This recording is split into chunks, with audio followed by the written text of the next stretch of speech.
पाक अधिकृत कश्मीर में शारदा पीठ है। समुद्र मंथन के समय जो 14 रत्न निकले थे और अमृत निकला था, उस अमृत को वहीं रख करके एक शिला के नीचे रख दिया गया था, शारदा पीठ। और वहीं से तय होता था शंकराचार्य के पीठों पर कौन स्थापित होगा, वहाँ से तय होता था। आज वहाँ हम जा नहीं सकते। हम हैं इस समय स्वामी शंकराचार्य जी के साथ। आज हम बातचीत करेंगे कि अभी भी हम वहाँ नहीं जा सकते, पूजा पाठ नहीं कर सकते, और हम इस पर भी बात करेंगे कि जम्मू कश्मीर के कई ऐसे मंदिर हैं जहाँ अभी भी पूजा पाठ नहीं किया जा सकता। स्वामी जी, विनम्र भाव से सादर प्रणाम आपको। नारायण जी। शारदा सर्वज्ञ पीठ के पीठाधीश्वर हैं, शंकराचार्य हैं, स्वामी अमृतानंद देव तीर्थ जी महाराज। स्वामी जी के साथ चातुर्मास में हमारा आना हुआ और आज इस पर हम बात करेंगे। स्वामी जी, वहाँ जाना नहीं हो पाएगा। शारदा पीठ कश्मीर का वह भाग जो पाक अधिकृत कश्मीर कहलाता है, पाकिस्तान ने अनाधिकृत रूप से कब्जा किया हुआ है जी। उस भूभाग में पड़ता है जी। वर्तमान समय में यह जिला नीलम, तहसील अट्टमुकाम, ग्राम शारदी, नाम गांव का आज भी शारदी है, उस वहाँ पे ये स्थित है। यह हमारी सीमा से 10 किलोमीटर ही दूर अंदर एरियल दूरी है। बाई रोड तो उसकी दूरी 40-50 किलोमीटर भी हो सकती है जी। और यह जो पीठ है, यही वो पीठ है जहाँ से जगत गुरु की उपाधि प्रदान की जाया करती थी जी। स्वयं भगवती शारदा वहाँ से उस सर्वज्ञ पीठ पर आसीन होने वाले विद्वत पुरुष को ये आशीर्वाद देती थी और घोषित करती थी कि ये जगत गुरु हैं। इस देश में जितने भी आचार्य परंपराएं हुई हैं जो दर्शन की, आचार्य हमारे यहाँ उनको कहते हैं जो प्रस्थान त्रयी अर्थात उपनिषद, गीता और ब्रह्मसूत्र पर भाष्य लिखते हैं और अपने भाष्यों को प्रमाणीकरण कराने के लिए आचार्य वहीं जाया करते थे जी। वहाँ पर प्रमाणीकरण होता था, विद्वान शास्त्रार्थ होते थे और शास्त्रार्थ के बाद भगवती शारदा स्वयं घोषित करती थी कि यह जगत गुरु हैं, इनको मेरे आसन पर आने दो जी। भारत विश्व गुरु है, इसकी शुरुआत का केंद्र बिंदु शारदा सर्वज्ञ पीठ है जी। आदि शंकराचार्य भगवान उसी पीठ पर बैठे, स्वयं स्थापित वहीं पर जाकर बैठे जी। बाकी जो पीठे उन्होंने बताई वहाँ पे वो अपने शिष्यों को बैठाया, लेकिन मूल पीठ पर वह स्वयं विराजमान हुए और उन्होंने उसको स्थापित किया और उसी पीठ की प्रतिकृति चारों शंकराचार्य पीठों के रूप में स्थापित की गई। मूल पीठ वहाँ पर है। ये हमारा देशवासियों का दुर्भाग्य है, पूरे विश्व का दुर्भाग्य है कि जो स्थान विश्व गुरु के प्रमाणित करता था, वह स्थान आज पाक अधिकृत कश्मीर में भग्नावशेष के रूप में दुर्दशा को प्राप्त है।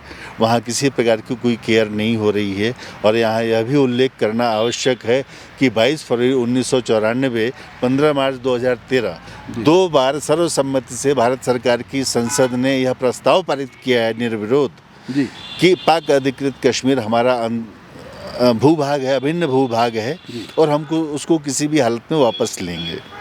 संसद ने प्रस्ताव पास किया और हम वहाँ तक नहीं जा पा रहे हैं, हम पूजा पाठ नहीं कर पा रहे हैं, वहाँ साधना नहीं कर पाएंगे और आदि शंकराचार्य ने जिसे स्थापित किया वहाँ हमारा जाना आज भी मुश्किल है। इस समय हम अनंतनाग में हैं। स्वामी जी से और भी बात, पहलगांव, अनंतनाग के पहलगांव में यह चारों तरफ से आप हिमालय का, पर्वतराज हिमालय की इन चोटियों का एक बार आप दर्शन करें, प्रणाम करें और स्वामी जी से हम आगे फिर बात कर रहे हैं चर्चा करते हुए। स्वामी जी, क्या लग रहा है अब परिवर्तन हुआ है, धारा 370 हटा और आमूल चूल परिवर्तन आया कश्मीर में, बहुत कुछ हुआ, लेकिन अभी भी सूर्य मंदिर, मार्तंड मंदिर पर पूजा पाठ नहीं करने दिया गया, वहाँ अभी भी मना किया जा रहा है कि नहीं, आप पूजा नहीं कर सकते। देखिए, इसका मूल कारण यह है कि यहाँ पर 99% जनता जो है जी, वो अन्य पंथ और संप्रदाय के लोग हैं जी, जो इस्लाम मतावलंबी कहे जाते हैं जी। वो सौहार्दपूर्ण ढंग से 99% यहाँ पे हैं।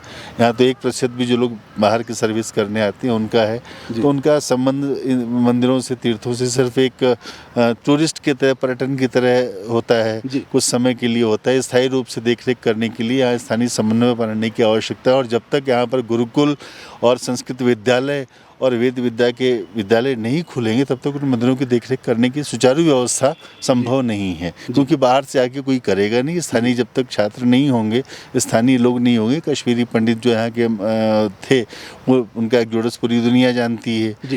47 से 48 के बीच में लाखों लोगों का एक्सोडस हुआ था जो पाक अधिकृत कश्मीर क्षेत्र से विस्थापित किए गए थे।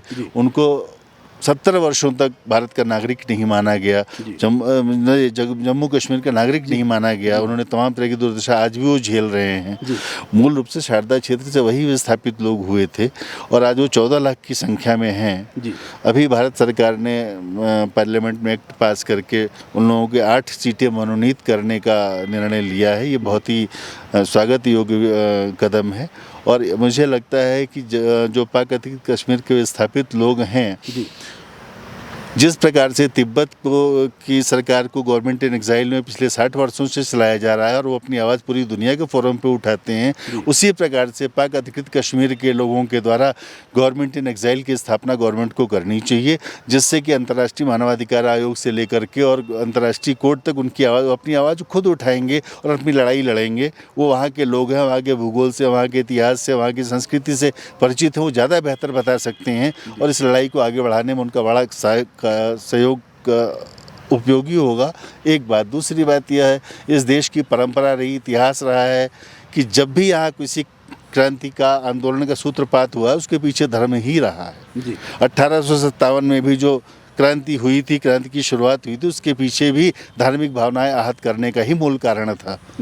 हाँ, मंगल पांडे ने चर्बी के कारण ही विद्रोह किया था। बाकी बातें बाद में आती हैं।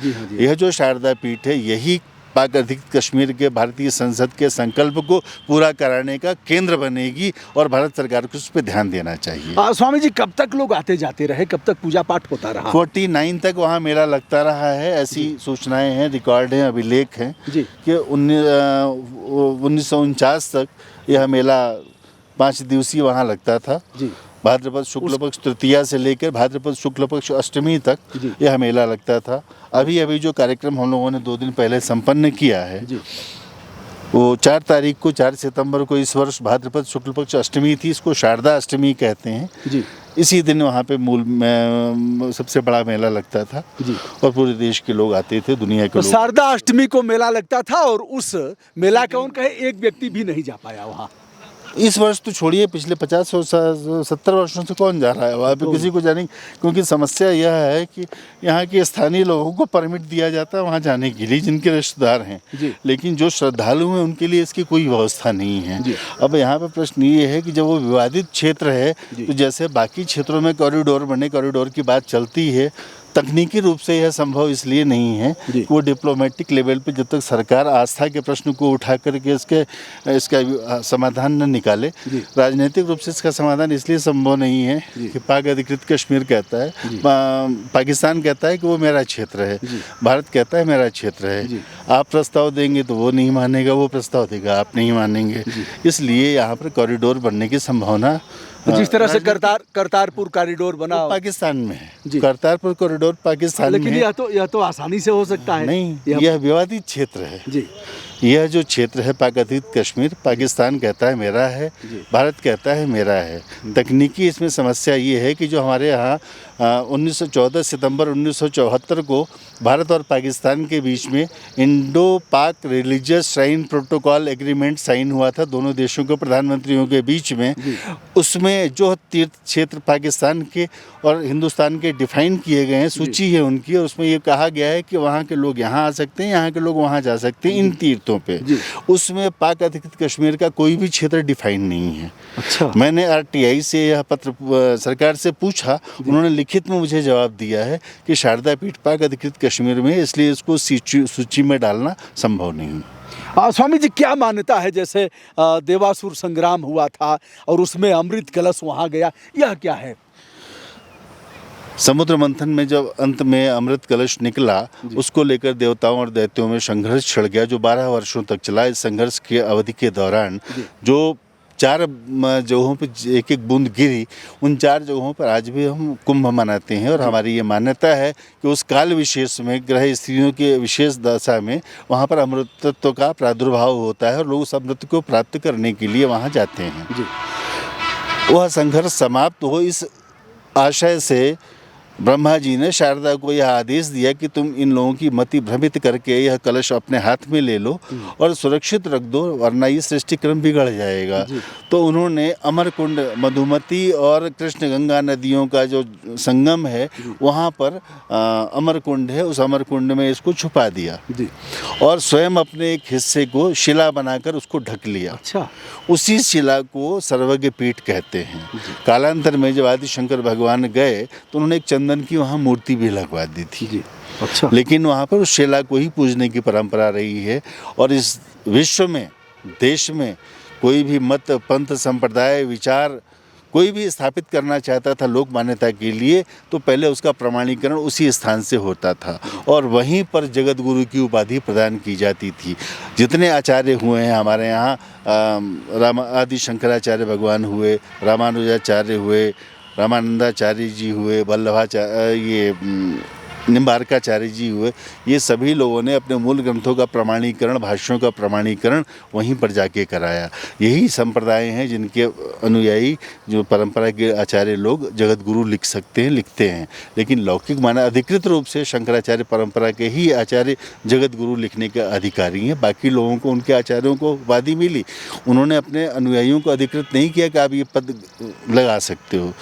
आदि शंकराचार्य भगवान ने अपने उत्तराधिकारियों को यह आदेश दिया कि आप जगत गुरु के उपाधि को धारण करोगे, इस नाम का उपाधि लगाएंगे अपने साथ में जी। और जो राजा की सत्ता होती, छत्र चंवर, ये जो होता है, यह अधिकार शंकराचार्यों को है, जो इस तरह के अपने व्यवस्था में रहते हैं। वो धर्म सत्ता है। राज, धर्म, राजनीति, नीति शब्द जो है वो धर्म से जुड़ा हुआ है। नीति का पर्यायवाची है धर्म। राज से धर्म अलग हो जाए तो वह कितना भयावह हो सकता है, ये कल्पना सभी लोग कर सकते हैं। इसलिए धर्म सत्ता, राज सत्ता को नियंत्रित करने, मार्ग दिखाने, मार्गदर्शन करने के निमित्त आदि शंकर भगवान ने जो परंपरा स्थापित की, उसका परिणाम है कि यह देश आज भी अपनी परंपरा को चला रहा है 2500 वर्षों से, तमाम तरह की तकलीफ़ों के बाद भी। शारदा सर्वज्ञ पीठ के पीठाधीश्वर स्वामी अमृतानंद जी महाराज देवतीर्थ जी लगातार प्रयासरत हैं कि शारदा पीठ जो पाक अधिकृत कश्मीर में है, दोनों देश मिल करके वह तय करें, वहाँ पूजा पाठ और वहाँ साधना आराधना वहाँ शुरू हो। अत्यल्प समय में भारत सरकार इसका संज्ञान लेगी, ऐसा कहा जा सकता है। विश्वास है। और ये अभी माननीय रक्षा मंत्री जी ने अपने उद्बोधन में कहा भी कि अब बाबा अमरनाथ यहाँ पे हैं, शारदा वहाँ पे हैं, ऐसा कैसे हो सकता है। तो ये संकेत है कि वर्तमान सरकार प्रयासरत है करोड़ों करोड़ों हिंदुओं की जो भावनाएं हैं उनका ध्यान रखते हुए। आस्था का प्रश्न है। मैं ये कहता हूँ कि राजनीतिक समाधान निकले ना निकले, आप ये सरकारें जाने दोनों देशों की, लेकिन आस्था के प्रश्न को लेके यूनेस्को में जाके इसको किसी भी तरह से हमें वहाँ का स्पेस पलना चाहिए। और ये किसी वर्ग विशेष से जुड़ा हुआ मामला नहीं है। शारदा की पूजा दक्षिण में भी उतनी ही होती है जी। पंजाब की जो गुरमुखी लिपि है ये शारदा लिपि से निकली है जी। तो पंजाब की भी राजा रणजीत सिंह ने इसका उद्धार करवाया था अपने कार्यकाल में, फिर बाद में राजा गुलाब सिंह जी ने करवाया।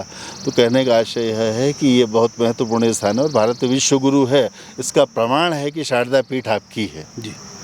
शारदा पीठ ही प्रमाणित करती है जगत गुरु है कि नहीं है। वो मूल स्थान आपसे कट गया, थोड़े से साहस की बात है, आप लें न लें, लेकिन जो आस्थावान लोग हैं, जिनकी परंपरा है उससे जुड़ी हुई, जिनका भावना जुड़ी हुई है, आस्था जुड़ी हुई है, उनको वहाँ तक जाने का मार्ग प्रशस्त करें। ये सरकार का नैतिक दायित्व है। 28 वर्ष पूर्व ये संकल्प संसद ने लिया था। 130 करोड़ भारतीयों का संकल्प है जी। ये संसद के माध्यम से भारतीयों ने संकल्प लिया और ये देश का शायद पहला प्रस्ताव है जो निर्विरोध पास हुआ है। किसी भी राजनीतिक दल ने इसका विरोध नहीं किया और दोबारा जब 2013 में किया गया तब भी इसका विरोध नहीं किया गया जी। तो ये प्रमाणित करता है कि देश का हर व्यक्ति, हर दल, चाहे किसी भी विचार का हो, किसी भी मत का हो, लेकिन वो इस तथ्य से जुड़ा हुआ है, भारत की अस्मिता यहाँ से जुड़ी हुई है, इसलिए इसको पूरे समग्र प्रयास से सरकार को ये करना चाहिए और सरकार को ये इतिहास में एक सुनहरे अक्षर लिखने का अवसर मिला हुआ है। सरकार इस कार्य को पूरा करेगी, ऐसा हमें विश्वास है। पूज्य स्वामी जी ने ऐसे गूढ़ विषय पर आज हमारा मार्गदर्शन किया और बताया इस विषय पर। स्वामी जी, विनम्र भाव से सादर प्रणाम आपको।